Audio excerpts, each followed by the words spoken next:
अब हम बात करते हैं एक ऐसे महान व्यक्तित्व की जिनके विचार आज भी हमें एक नई राह दिखाते हैं। आज से ठीक 132 साल पहले स्वामी विवेकानंद ने अमेरिका के शिकागो में विश्व धर्म संसद में अपना ऐतिहासिक भाषण दिया था। ये भाषण सिर्फ शब्द नहीं थे, बल्कि एक ऐसी मशाल थी जिसने पूरी दुनिया में भारतीय दर्शन और अध्यात्म की एक नई पहचान दिलाई।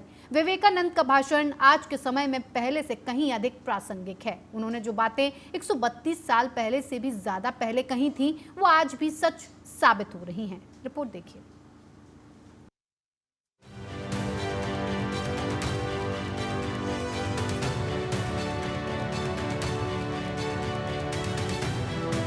Sisters and brothers of America,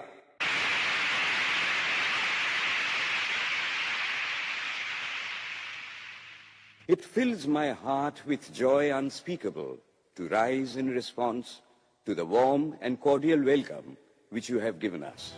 11 सितंबर 1893 यह वह तारीख थी जब एक युवा सन्यासी स्वामी विवेकानंद ने दुनिया को भारत के वसुधैव कुटुंबकम के सिद्धांत से परिचित कराया। जैसे ही उन्होंने मेरे अमेरिकी भाइयों और बहनों कहा, पूरा हॉल तालियों की गड़गड़ाहट से गूंज उठा।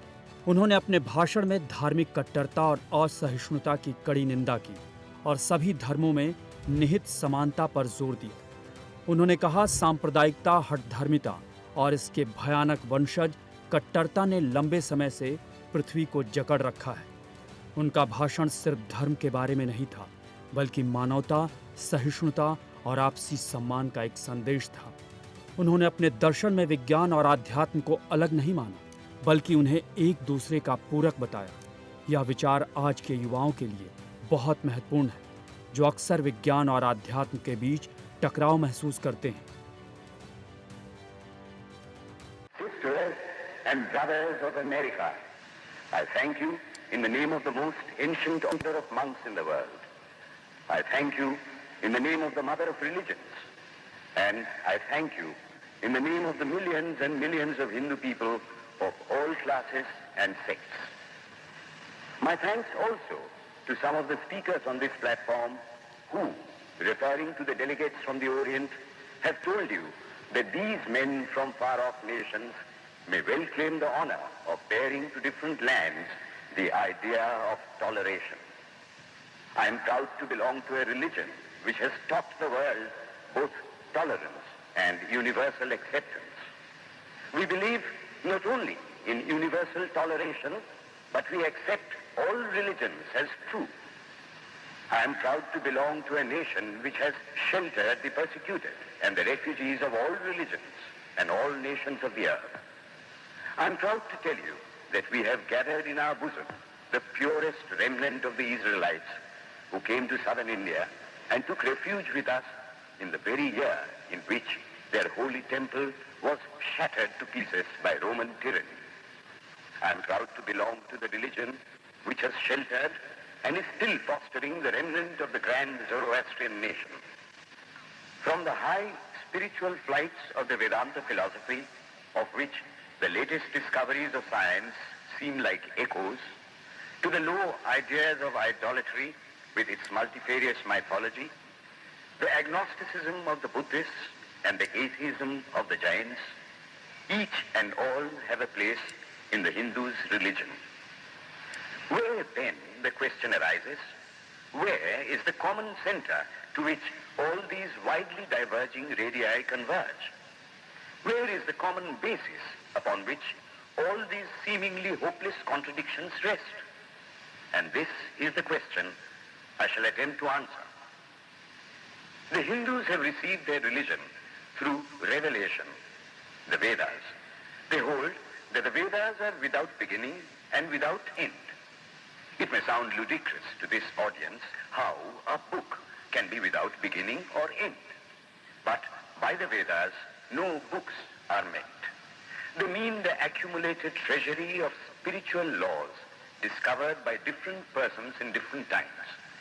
Just as the law of gravitation existed before its discovery and would exist if all humanity forgot it, so is it with the laws that govern the spiritual world.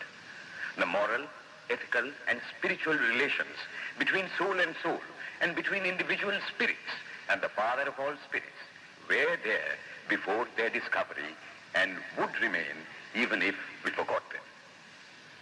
The discoverers of these laws are called rishis, and we honor them as perfected beings. I'm glad to tell this audience that some of the very greatest of them were women.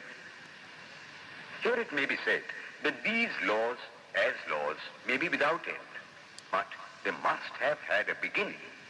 The Vedas teach us that creation is without beginning or end. Science is said to have proved that the sum total of cosmic energy is always the same. Then, if there was a time when nothing तो जैसा कि हमने देखा, उनका भाषण सिर्फ एक संबोधन नहीं था बल्कि एक घोषणा पत्र था। आज जब दुनिया में धर्म के नाम पर नफरत और हिंसा बढ़ रही है, उनका सहिष्णुता और भाईचारे का संदेश हमें रास्ता दिखाता है। उन्होंने सिखाया कि हर धर्म में सत्य और अच्छाई है और हमें एक दूसरे का सम्मान करना चाहिए। सबसे महत्वपूर्ण बात इस भाषण की है कि आज से 132 साल पहले भी विवेकानंद ने भारत की पहचान को सिर्फ एक गरीब या पिछड़ा देश नहीं बल्कि एक आध्यात्मिक गुरु के रूप में स्थापित किया। उनके विचार हमें सिखाते हैं कि हमें अपनी जड़ों से जुड़ते हुए आधुनिक दुनिया में आगे बढ़ना चाहिए। विवेकानंद के विचार सिर्फ इतिहास का पन्ना नहीं है बल्कि एक ऐसे दीपक की तरह है जो आज भी मानवता को सही रास्ता दिखाते हैं। फिर चाहे कितने ही युग बदल जाएं, विवेकानंद के ये बोल हमें हमेशा जीने की राह पर चलना सिखाएंगे। टीएनए में आज के लिए बस इतना ही, लेकिन चलने से पहले जान लेते हैं जिंदगी से जुड़ा एक खास सबक। जीवन में अपने व्यक्तित्व को शून्य रखिए ताकि उसमें से कोई कुछ घटा ना सके, लेकिन किसी के साथ खड़े हो जाएं तो उसकी कीमत 10 गुना बढ़ जाए।